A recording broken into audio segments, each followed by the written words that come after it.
Hello, and welcome to another Monkeys Motors Monday morning vlog. So what have I been up to this week? Not much really. So what we're going to do is have a little chat about something that I've been lining up for a Monday morning vlog for a little while now. All revolving around a conversation I had with some colleagues at work at lunchtime. So the conversation came up, do you believe in ghosts? And now, you know, I know a lot of people do. Oh, still red, are we? Hands off. But bearing in mind, you know, I'm sitting at a table with supposedly scientists. We're all biomedical scientists. We've all done our degrees, taught scientific theory. We're all state registered, we're on a list, we're on a website, monitored by the government, saying that we're safe to practice.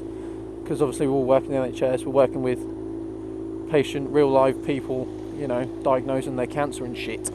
So supposedly we're all scientists. God. And yeah, we have the do you believe in ghosts conversation. And fuck me, I was slightly concerned that I was in the minority of the of course I fucking don't, you stupid idiot. Yeah, oh Jesus, you know, I'm on the table and I'd say like 70% said, oh yeah, no, maybe. Oh, fucking hell. So I'll explain why I find this so worrying. Well, mostly because they're just... let's not even go there. We work with these people. Let's be nice. But first off, let's talk about vision. You know, the whole seeing is believing. Oh, I've seen this, I've seen that. The truth is, the way our vision works, it's kind of our brain's best guess of what's going on. You know, what you're perceiving right now, these, you know, moving images of colour and light flashing across your computer screen or phone or whatever medium you use to listen to my lovely voice and my pretty face. Hello. You're not actually seeing what your eye is interpreting, or what's the best way to put this, you know, the light that is landing on your retina is not the image you're perceiving. It's not the one your brain's showing you. Your brain takes the data from your eye and goes, alright, I reckon that looks a bit like this, and then, you know, shows you what it thinks it's seeing. It's not a direct link. You're not seeing what's really going on. You're seeing what your brain thinks going on.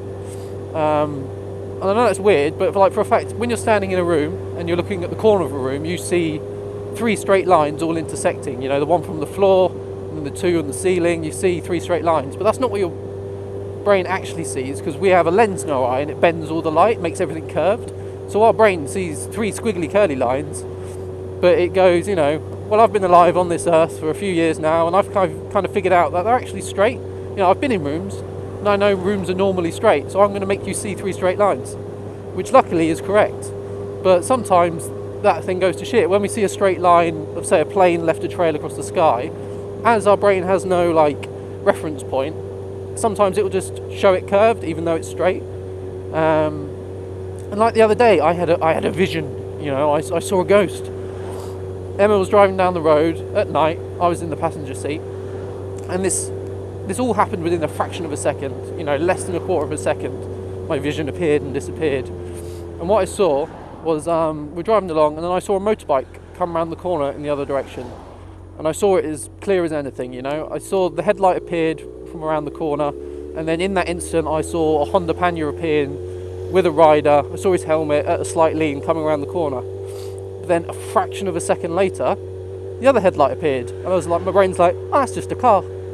And that was all it took. I saw one headlight, my brain painted the image perfectly of a motorcyclist riding towards me, and then the instant my brain saw the other headlight, it was just like, ah, it's a car. You silly twat, it's a car. But, you know, for that fraction of a second, my brain told me, as clear as day, look, there's a motorcyclist.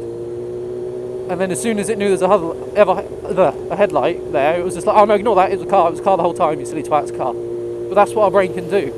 You know, it just, like for example, I'll put an optical illusion on screen now, it might cover the whole screen. So you're looking at some discs, and your brain's going, oh look, they're spinning round. They're not, they're perfectly still, every single fucking disc is still. You're looking at a stationary image, it's not moving. But your brain's just like, oh, I think it is. But it's not, he's wrong. Your brain hasn't got a clue what it's doing. And we get these optical illusions all the time in life, where we think we see something and we're not. So, you know, seeing is believing, it's bullshit. It's not, we're not good enough, you know. We are imperfect, we see shit and it's not true. And then the thing that, you know, like haunted places, people are like, oh, I see ghosts, everyone sees ghosts, we see the same ghost, it's been haunted for hundreds of years. That is, you know, in the 1980s, the scientists discovered what that crazy shit was, so I don't know why we're still banging on about ghosts. It was a phenomenon known as infrasound. So it's sound waves that are not audible by the human ear. We can't hear things below 20 whatevers. What do they measure sound in? Kilohertz? Hertz? I don't know. We can't hear it. But if you take a sound wave, I think it's 18.96 hertz, we can feel it. So we can't see it, but we can feel it. It vibrates fluids within our body and then causes different sensory kind of illusions.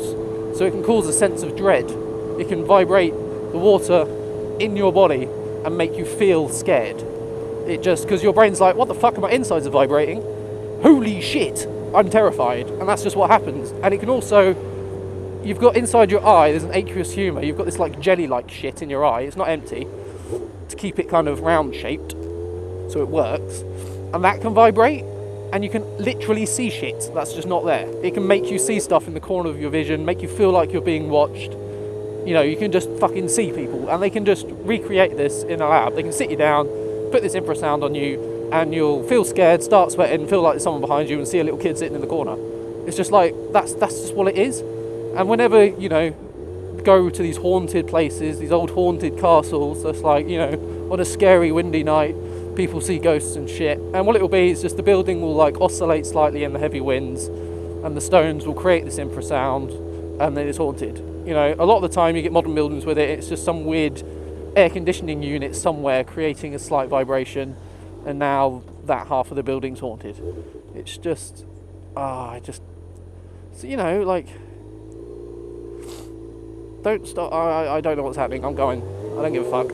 I know it's a zebra crossing, but you can't just stop. But yeah, seeing is believing.